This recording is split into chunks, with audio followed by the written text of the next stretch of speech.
Well, from last week's heat wave to flash flooding over the past 24 hours, our volatile weather makes forecasts important for many. And on this day in 1949, 70 years ago, the BBC revived the TV weather report, something it had originally introduced at the start of the Second World War. The way we get the latest predictions has changed dramatically over the years, as our presenter Matt Taylor has been finding out.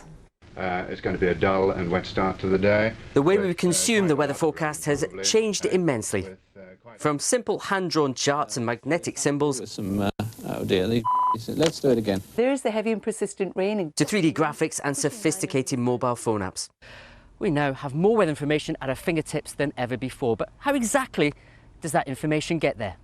It all begins at a weather station like this.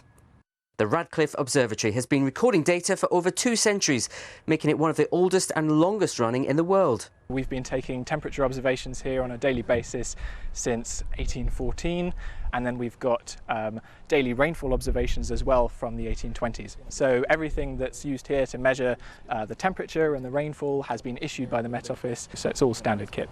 And so what's measured here will be measured likewise in other parts, not just the UK, but right around the world. Absolutely. But with the atmosphere stretching kilometres above us, we also need weather balloons, radar and satellite data.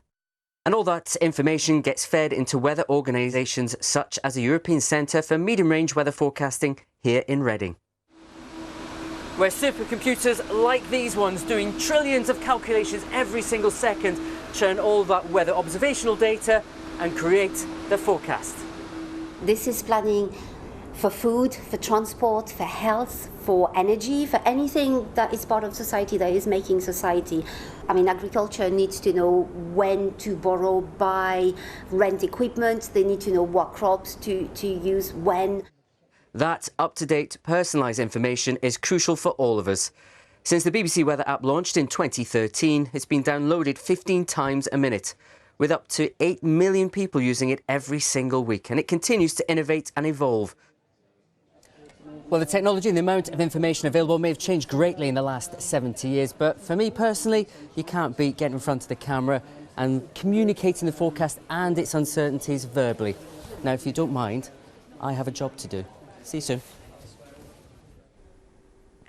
Matt Taylor there on how weather forecasts have changed. So now it's time for our very own up-to-date look at today's weather. Here's Alina Jenkins. And Alina, has the way of forecasting and the style changed just in time that you've been doing it? Well, I've been doing this for 18 years, Rita, and I've really noticed the improvement in accuracy. And certainly forecast technology has moved on from 70 years ago. But there's some things which are still quite tricky for us to get a handle on, give us a bit of a headache. And that's showers, lots of those in the forecast. But actually, many of us have started the new week with some blue skies and sunshine. Not all of us though. We've got some showers brewing across Cornwall, the Scilly Isles, the Channel Islands, also some outbreaks of rain across southwest Scotland. If we look at the earlier radar picture, you can see 3 distinct areas. The showers developing across southwest England, areas of rain across southwest Scotland. These showers across northern Scotland are starting to pull away. Still 1 or 2 through the afternoon. 1 or 2 showers too across Northern Ireland and the far north of England. But actually for most, increasing amounts of sunshine across northern England, good spells of sunshine for England and Wales, away from the southwest corner where we've got the showers, and in the sunshine,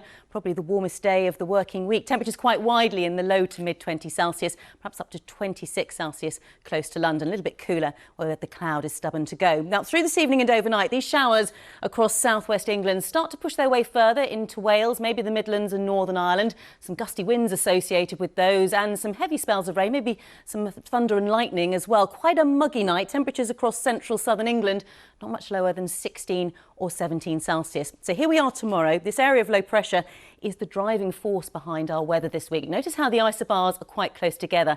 That means we've got some windy conditions, particularly across southwest and southern England through tomorrow. And these showers here through the morning will become more widespread as the day wears on. Heavy and thundery, could give quite a lot of rain in just a short amount of time, pushing their way up in towards Northern Ireland, the Midlands, Northern England, southern Scotland, scattering of showers too for the far north of Scotland. Driest across eastern counties, but we've got some gusty winds, perhaps as much as 50 miles an hour for some southwestern and southern coast. So some blustery showers, gusty winds, cooler feel for most, away from some eastern counties. Obviously fewer showers, the best of the sunshine. Temperatures here up to around 23 or 24 Celsius.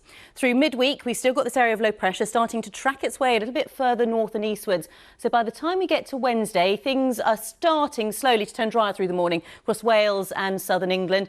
Mainly dry for Northern Ireland, but you can see some heavy, frequent showers developing through the Midlands, East Anglia, Northern England and into Scotland. Again, could bring a lot of rain in just a short amount of time. Thunder and lightning, we've got warnings in place.